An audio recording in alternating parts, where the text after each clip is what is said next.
Greetings. My name is Courtney Lackey, and I am the chapter president of the Omicron Zeta Chapter of Delta Sigma Theta Sorority Incorporated.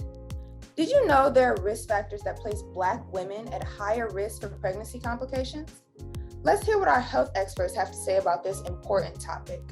Because sometimes our environments do not provide, excellent sources for deciphering about like diet or healthy dietary choices. So are we seeing more rates of hypertension and heart disease and diabetes like we're seeing in the general population, which then translates into more risk factors for mom and baby?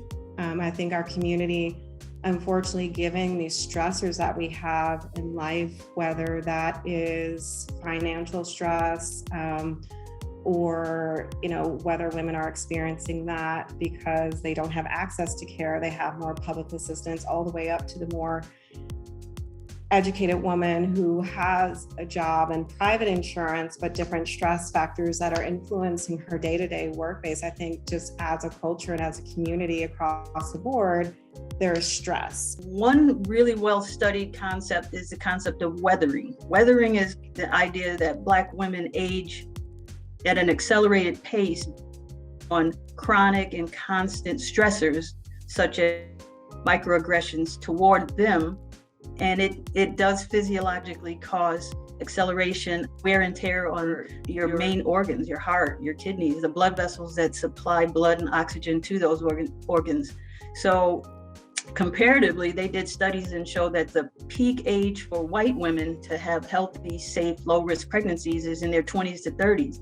And when we look at Black women, that age has shifted to teens. So our bodies age quicker based on the exposure to the chronic stress.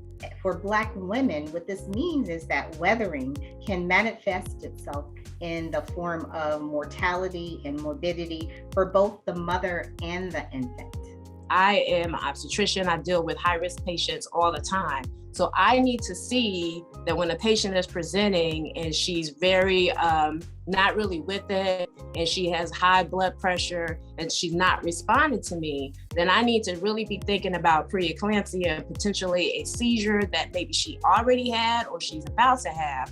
But you have to be aware of, okay, this woman is here, she has high blood pressure, she probably has chronic hypertension, so she has a higher risk of preeclampsia in the first place, and you got to act quickly in those situations.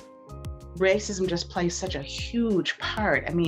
And some things like birth, what type of insurance you have. If you have state insurance like Medicaid, you're more likely to experience poor health outcomes. You're more likely to not be as satisfied with your care and not get the support and love that you need and desire during your care, which is also life-saving.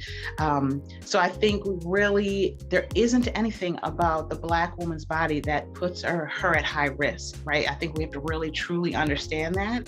And I think as healthcare providers, we really have to lean into that and accept that as fact.